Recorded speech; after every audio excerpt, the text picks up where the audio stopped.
네, 이번에는 뇌질환과 관련된 치과 치료 한번 살펴보도록 하겠습니다. 네. 워낙 위중하기도 한데다가 또 치아와 가까이 있는 기관이다 보니까 조금 더 어렵지 않을까라는 생각도 들거든요. 어떻습니까? 뇌졸중과 치과 치료에 대해서 설명을 드릴 건데요. 네. 뇌졸중이라 하면 뇌경색이 있을 수 있고 뇌출혈이 있을 수 있습니다. 그리고 지주막하 출혈과 일과성 뇌허열 발작, 고혈압성 뇌증과 같은 질환이 있겠는데요. 이러한 뇌졸중이 발병을 했다면 6개월 이내라면 일반적으로 외과적 처치는 금지하는 편이고요. 뇌졸중의 원인과 합병증과 그 치료 상태, 후유증, 그리고 복용약, 예후 등의 조사 이후에 치과 치료를 결정할 수 있겠습니다. 네. 네, 뇌졸중을 앓고 있는 경우 항혈전제를 복용하는 경우가 많기 때문에 담당이에게 의뢰하여서 중단 여부를 결정해야 하고요.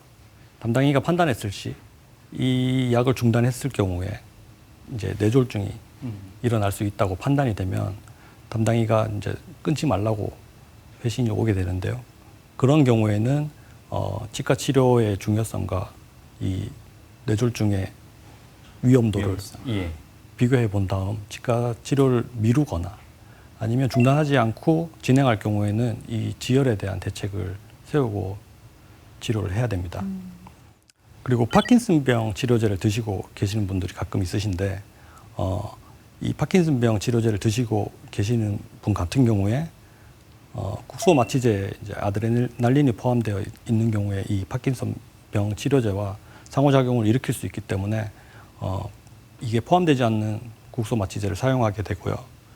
그리고 뇌졸중이 한번 있으셔서 이제 후유증으로 마비 같은 후유증이 있으신 분들 같은 경우에는 불수의적인 운동을 할 수도 있고요.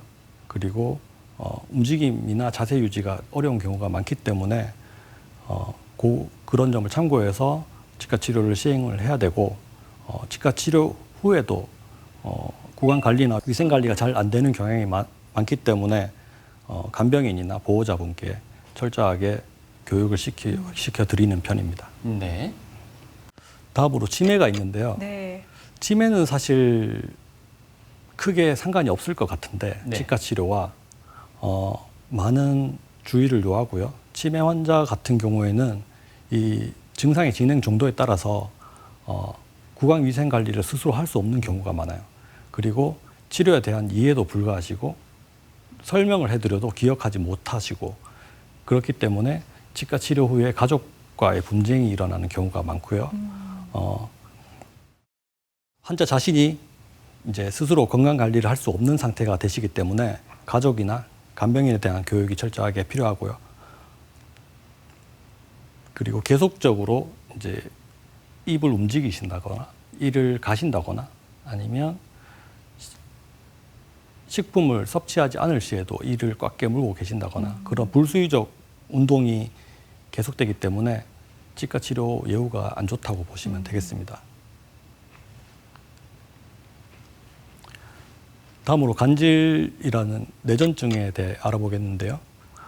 간질이라 하면 여러 원인에 의해서 일어나는 뇌기능 장애로 볼 수 있고요.